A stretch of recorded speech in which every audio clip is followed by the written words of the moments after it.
The year was 2008. The world watched in astonishment. The financial system was about to collapse. The crisis began in the US housing market. Banks stopped lending. Businesses started closing. Millions lost their jobs, their homes.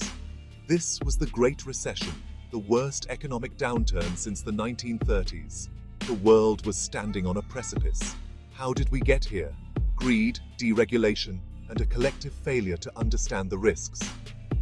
And now the music had stopped, and the consequences were dire.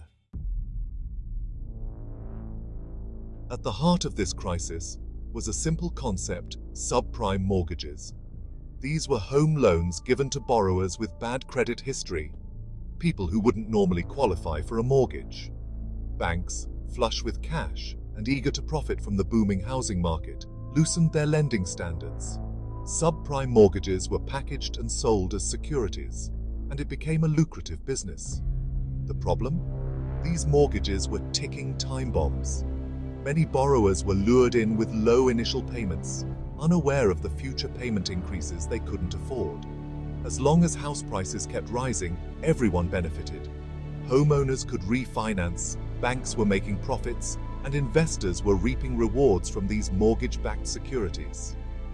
But this house of cards was built on a foundation of shaky loans and unsustainable expectations. By the mid-2000s, the US housing market had become a bubble. Fueled by cheap credit and speculative frenzy, home prices skyrocketed. People were buying houses they couldn't afford, betting that prices would continue to rise. But the party couldn't last forever. In 2007, the bubble burst. Interest rates rose, and defaults on subprime mortgages soared. Suddenly, those mortgage-backed securities weren't so secure anymore. Their value plummeted, sending shockwaves through the financial system. Banks, heavily invested in these toxic assets, found themselves on the brink of collapse. Section 4. Shockwaves. The crisis spreads.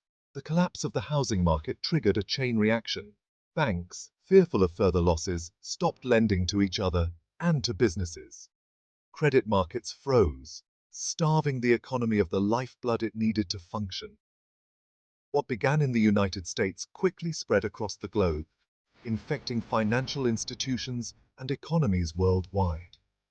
From Wall Street to Main Street, the consequences were devastating. Businesses shut down, unable to secure the loans they needed to operate. Millions lost their jobs, their homes, their life savings.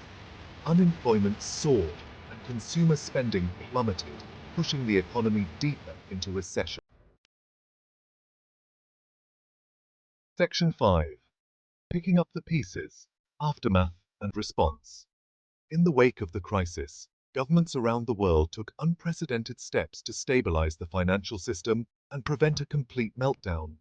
Central banks pumped trillions of dollars into the economy, slashed interest rates, and provided emergency loans to struggling banks.